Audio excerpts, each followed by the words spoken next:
Hello, my fellow Africans and diasporians. This your African diaspora teacher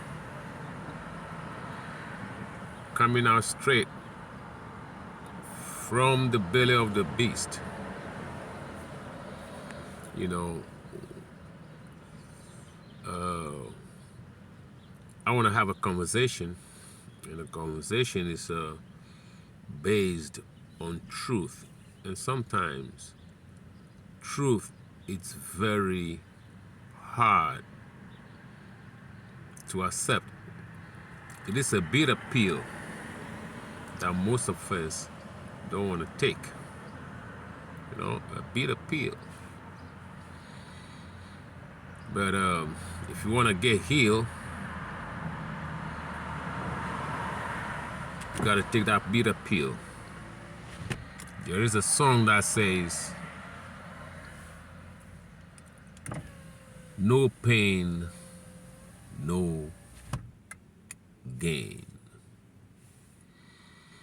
But one thing about suffering people, black people, suppressed people,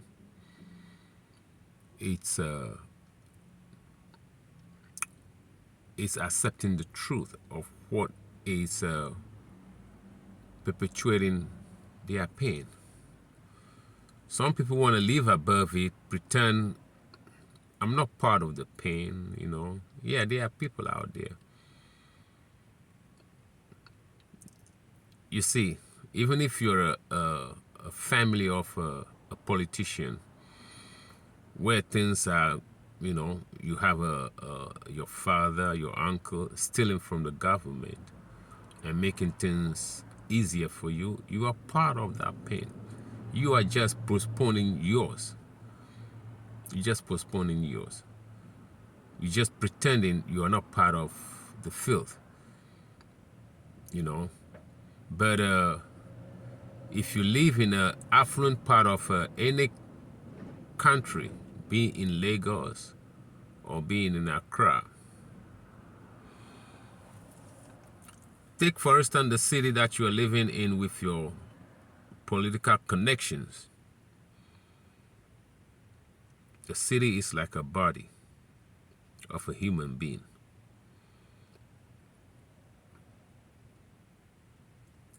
You see, the city in which you are living, and one aspect of it is just affluent. It's like a body of a human being. Listen to me clearly. And only one part of that body is functioning. Only one arm can go up like this. The rest of the body is rotten. So how do you think that body can be useful to yourself and to anybody else? That is the East Legons that you have. That is the islands of Lagos that you have,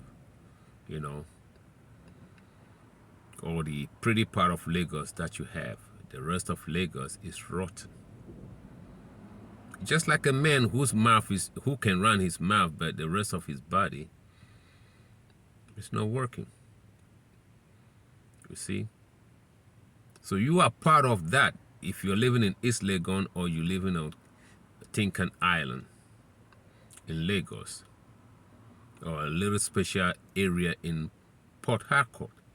But the rest of Port Harcourt, like Rumukrushe, all the rest places, ain't working. So what good can that body do to yourself and others? Nothing but to run its mouth. Your mouth is so sharp, but the rest of the body ain't shit. Straight out. You see, so truth got to relieve all of us, not just one part of the body.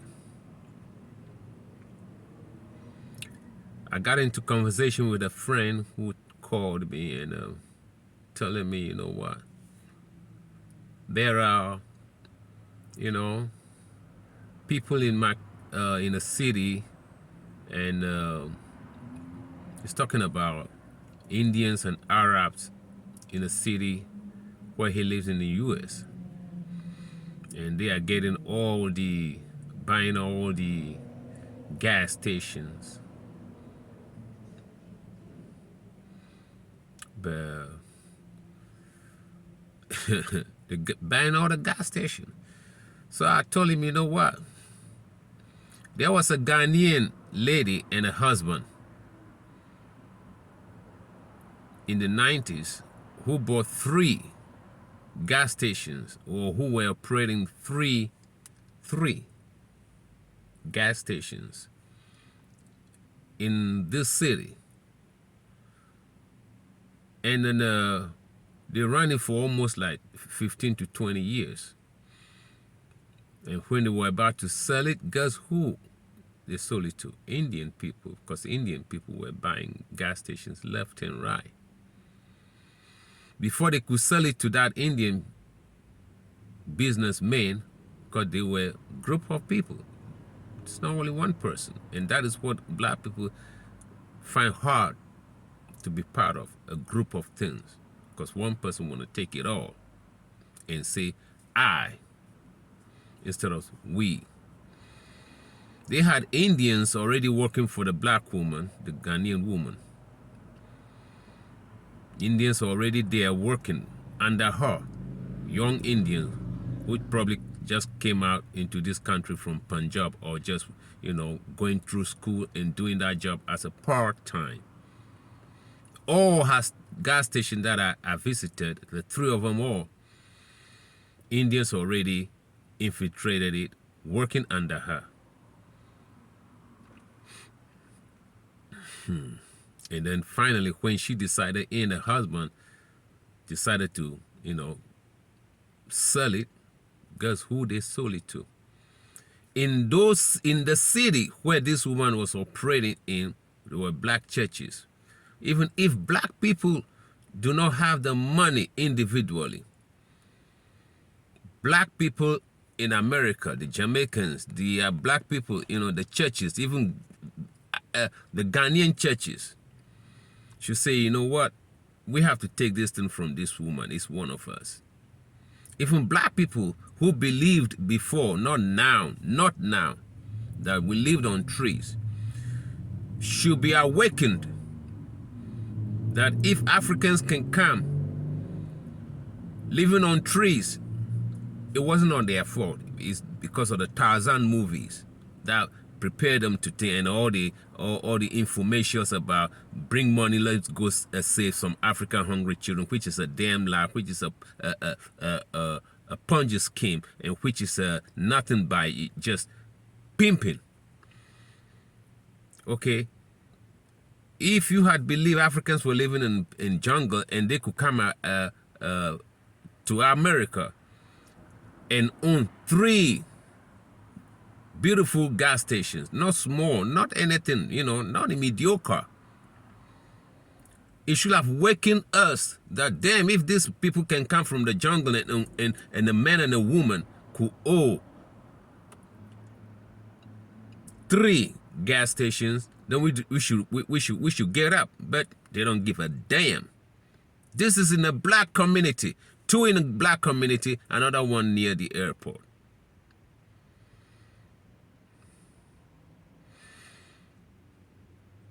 They didn't mind. They didn't care. And all these 3 gas stations went to Indians. You see. And here we are. We say they don't mingle with us. They don't do. Yeah, nobody would like to mingle with people who don't show no initiative, because when they meet, they want to discuss the next level. When they meet, so how can they bring you into their midst when they are discussing the next level? When the next level, it's all about how to conquer you financially. The next level in American lexicon is how to grow. And the growth is around black people. All the growth in America it's about how to take down the black community financially. So when they are about to discuss the next level, you can't be there. You can't be their friends. Some came from Arabia, they are Muslim, and most black people just go over there and they start saying Salam Alaikum, so, trying to belong, as if being a Muslim is something. These people don't care about you being a Muslim. You are the meat gonna be on the table, the next 7 o'clock dinner table. You are going to be the meal. So Salam alaikum, malaikum salam, it doesn't mean anything to them. These people come in and sell alcohol. They own all the alcohol stores in our black neighborhood. They don't drink alcohol. They sell all the pork. And underneath it, sling some contraband that I cannot mention because I've never seen it, but they do it. You see. So the next level that these people want to discuss is about you. So you cannot be their friends. Speaking to a Haitian person, guess what he told me? The same thing, the same conversation we're having. The Arabs and the Indians are in Haiti now, buying off all the gas stations. The Haitians are busy doing colorism. Who is fairer? Who is close to white people? The Haitians agreed to leave their dark-skinned brothers in the slum, and those who share some parentage with the French or any white person are there doing their colorism, discriminating. Meanwhile, the Arabs are there buying off everything. They tried it in America, it worked. So they are taking that formula to other Caribbean nations to conquer them.